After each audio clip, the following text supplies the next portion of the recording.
Hello friends, स्वागत है आपका ओएसजी एकेडमी में। आज हम इस वीडियो में बात करने वाले इकोनॉमिक्स जो कि अर्थशास्त्र होता है। इसमें न्यू सिलेबस सेमेस्टर 1 का जो कि CBCS के पर आधारित है और यह 4 ईयर अंडर ग्रेजुएट प्रोग्राम जिसे कि NEP 2020 बोला जाता है उस पर आधारित है। तो इसमें पूरा एक्सप्लेन किया जाएगा। इसमें पहले जो होता था वह होता था ऑनर्स, जैसे कि कोर बोला जाता था, कोर पेपर। तो कोर 1 कोर 2 होता था, लेकिन अब से जो नई शिक्षा नीति लागू हुई है 2020 वाला, वो उसमें हो गया मेजर 1 मेजर 2। तो इसके अनुसार सेमेस्टर 1 का UG जो BA है इसका सिलेबस इसमें एक्सप्लेन किया जाएगा। इकोनॉमिक्स में पढ़ना है बुक जो है वह है माइक्रो इकोनॉमिक्स, जैसे कि वेस्टियर्सा भाग 1 है, इसे देखना है। इसमें आप लोग जो है वह मेजर यानी कि हो गया ऑनर्स, आप लोग बोल सकते हैं इसे ऑनर्स के रूप में मेन पेपर। और इसके अलावा एक और आपको पढ़ना है IRC, जिसे कि पहले बोला जाता था GE जनरल इलेक्टिव या फिर जेनेरिक इलेक्टिव जनरल, तो उसके जगह आपको IRC पढ़ना है। तो हम लोग मेजर को देख लेते हैं। आप लोग कमेंट कीजिएगा जिस भी सब्जेक्ट का सिलेबस चाहिए उसका भी वीडियो आ जाएगा। और नोट्स के लिए वेबसाइट पर जाइए, नोट्स पूरा फ्री है, वेबसाइट पर उपलब्ध है। कुछ इसका डिस्क्रिप्शन देख सकते हैं, विनोबा भावे के लिखे गए हैं यहाँ पे। यह 4 ईयर अंडर ग्रेजुएट प्रोग्राम जैसे कि FY UGP है या NEP 2020 पर आधारित है। यह जो एकेडमिक ईयर है 2022-23 के लिए, और यह सेशन जो है पूरे 4 सालों का 2022 से 26 के लिए है। कुछ देख लीजिए फ्रेंड, इसमें बुक का भी देख लीजिए आप लोग कौन कौन बुक का पढ़ना है। तो सेमेस्टर 1 में आपको MJ 1 पढ़ना है, मेजर 1 पढ़ना है।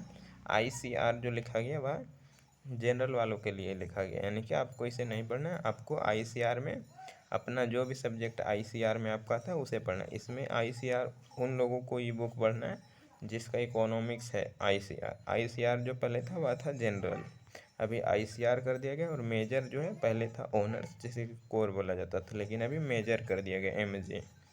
तो आपको मेजर वाला बुक ही सिर्फ पढ़ना है इसमें। तो इसमें पढ़ना है आपको मैक्रो इकोनॉमिक्स। सेमेस्टर 2 में आपको पढ़ना है MJ 2 मेजर 2 इंडियन इकोनॉमिक्स और पॉलिसी।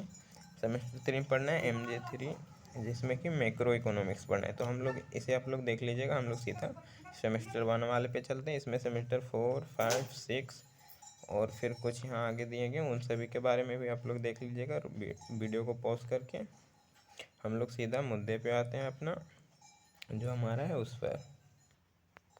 तो देख सकते हैं 75 नंबर के हैं, यानी कि फुल मार्क्स 75 रहेगा। अभी डिवाइड किस तरह से वह बता देते हैं आपको। सबसे पहले 25 नंबर इंटरनल मिलेंगे आपको। 25 नंबर में जो है वह 20 नंबर मिलेंगे आपको इंटरनल एग्जाम के। 5 नंबर अटेंडेंस जो अनुशासन वगैरह होता है उस पर 25 नंबर टोटल हो गया आपके इंटरनल। बच गए 75 नंबर बच गए। इसमें से आपको 4 क्वेश्चन बनाने होंगे जो कि 15-15 नंबर के होंगे। तो 60 नंबर आपके कंप्लीट हो गए 4 क्वेश्चन का। फिर एक क्वेश्चन और रहेगा, उसमें से आप में 5 क्वेश्चन उसमें 1 नंबर के रहेंगे मल्टीपल चॉइस, तो 5 नंबर हो गए। और 5 क्वेश्चन 2 नंबर के रहेंगे तो 10 नंबर होंगे। तो 5 नंबर और 10 नंबर 15 नंबर हो गया। और उधर जो 4 क्वेश्चन था 60 नंबर, 15-60 हो गया 75 नंबर। और आपका बचा 25 नंबर जो कि इंटरनल एग्जाम से मिलेंगे। तो कुल हो जाएंगे 100 नंबर। आप लोग समझ लीजिए। टाइम 3 आवर दिया गया है। इसमें फर्स्ट चैप्टर देखते हैं हम लोग। पहला चैप्टर है कंज्यूमर बिहेवियर एंड डिमांड।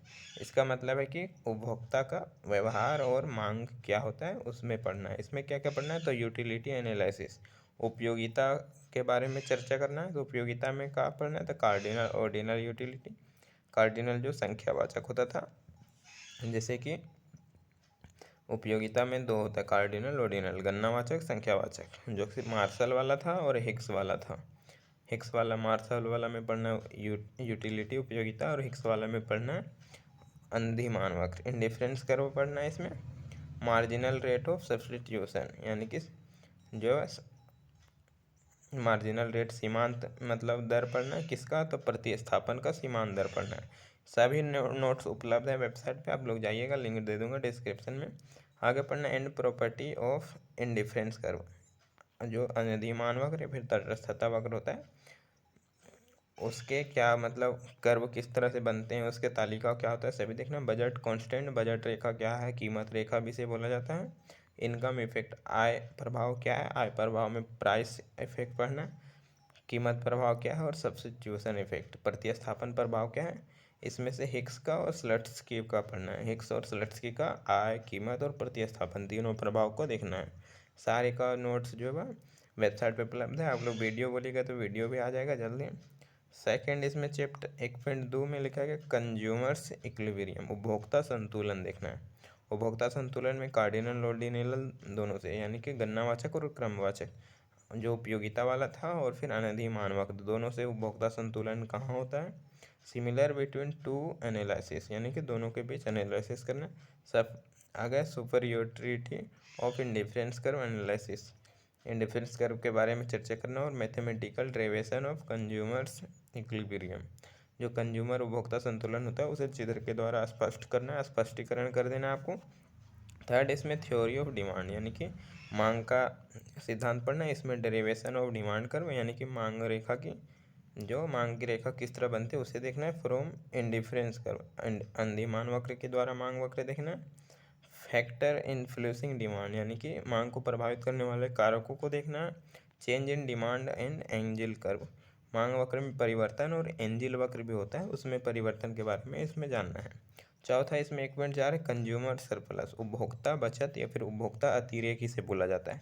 इसमें demand for complementary and substitution good, यानी कि इसमें कम्प्लीमेंट्री अनिवार्य वस्तु, सब्स्टिट्यूशन गुड मतलब प्रतिस्थापन वस्तु, दोनों वस्तु की स्थिति में उपभोक्ता का जो बचत कहाँ होता है। और बचत में पढ़ना आपको मार्शल का बचत और हिक्स का बचत। मार्शल में उपयोगिता के द्वारा बचत का निर्धारण करना और हिक्स के द्वारा अंधिमान वक्र में बचत का निर्धारण करना है। Application of consumer surplus, water diamond paradox, यानी कि जो है वह पानी जल विरोधाभास कुछ होता है नियम, उसे भी देखना है आपको।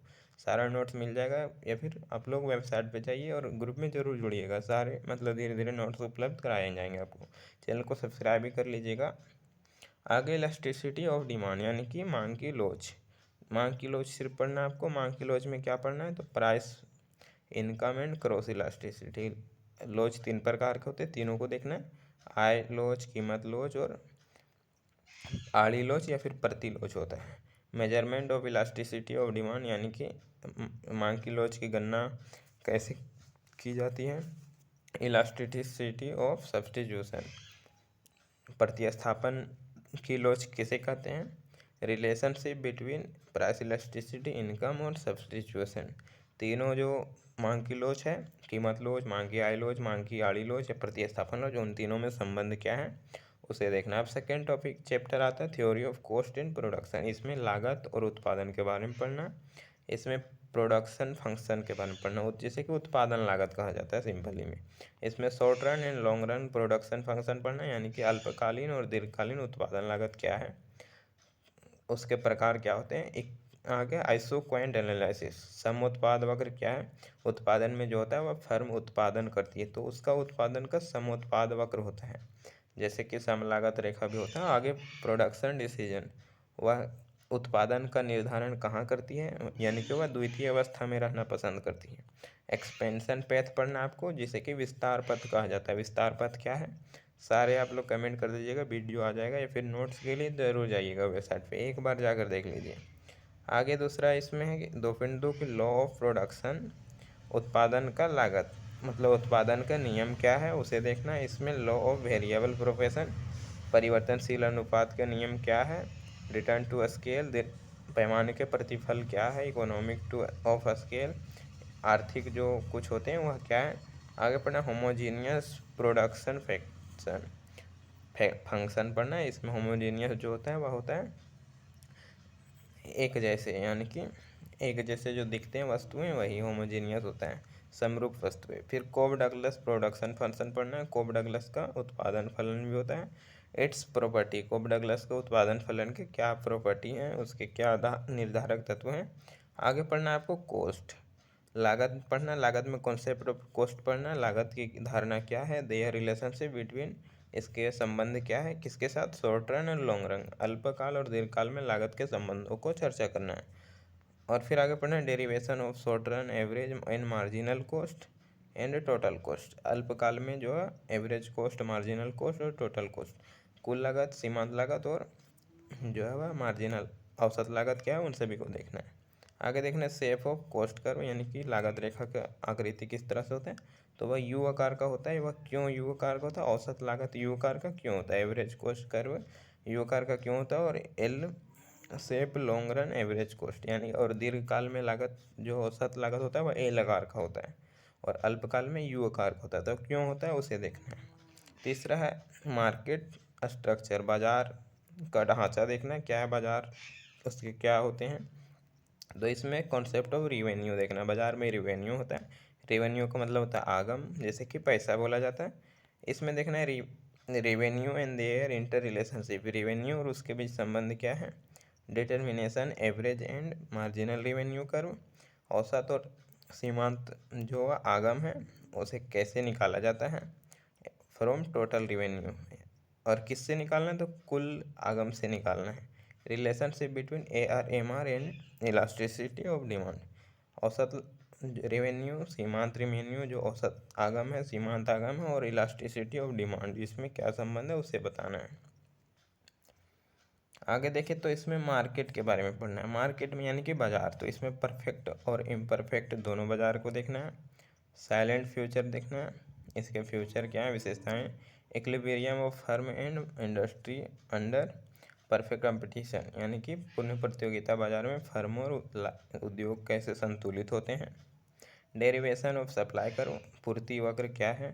Price under effect competition, under perfect competition जो है पूर्ण प्रतियोगिता बाजार में कीमत रेखा के बारे में देखना है। मोनोपोली जो बाजार होता है उसमें प्राइस और आउटपुट का डिटर्मिनेशन कैसे होता है, अल्पकाल में दीर्घकाल में दोनों के बारे में देखना है। और प्राइस डिक्रीजेशन क्या होता है उसे। फिर मोनोपोलिस्टिक कंपटीशन देखना है बाजार में, तो प्राइस और आउटपुट डिटर्मिनेशन कैसे होता है, इसमें भी सेम है। इंडिविजुअल एंड ग्रुप यानी कि एक उद्योग में या फिर पूरे फैक्ट्रियों में। और फिर इम्पोर्टेंट ऑफ सेलिंग कॉस्ट यानी कि निर्गत लागत की विशेषताएं क्या है बेचने के। ओलिगोपोली के बारे में पढ़ना, इसमें भी किंकेड डिमांड कर्व थ्योरी पढ़ना इसमें। चौथा चैप्टर है फैक्टर प्राइसिंग, इसमें थ्योरी ऑफ डिस्ट्रीब्यूशन वितरण का सिद्धांत के बारे में पढ़ना। Marginal productivity, theory of distribution और एडिंग अप प्रॉब्लम इसमें पढ़ना। यूलर थ्योरिज्म, यूरल का एक थ्योरी होता है उसी के बारे में देखना। और फिर आगे पढ़ना है theory of wage determination, wage जो होता है जो कि श्रमिक को मिलता है उसके मजदूरी, उसका डिमांड कर्व और सप्लाई कर्व क्या होता है, पूर्ति वक्र और मांग वक्र। कलेक्टिव बार्गेनिंग थ्योरी के बारे में देखना है। फिर रेंट देखना है, रेंट जो होता है क्या होता है, तो जो भूमि का किराया दिया जाता है उसे ही रेंट बोला जाता है। तो इसमें Ricardian and modern theory of rent देखना है। इंटरेस्ट जो होता है ब्याज, पूंजी के बदले ब्याज मिलता है, क्लासिकल और केंसियन थ्योरी देखना है। फिर प्रॉफिट जैसे कि लाभ बोला जाता है, उद्यमी को लाभ मिलता है, आप लोग 12 में देखेंगे। इसमें इनोवेशन, रिस्क और अनसर्टेन थ्योरी के बारे में देखना है। इसमें लास्ट देखें तो वेलफेयर इकोनॉमिक्स है, जैसे कि कल्याणकारी अर्थशास्त्र कहा जाता है। इसमें वेलफेयर इकोनॉमिक्स के बारे में पढ़ना है। इसमें इंडिविजुअल और सोशल वेलफेयर, व्यक्तिगत कल्याण और सामाजिक कल्याण के बारे में देखना है। और फिर 3 कॉन्सेप्ट ऑफ सोशल वेलफेयर, तीन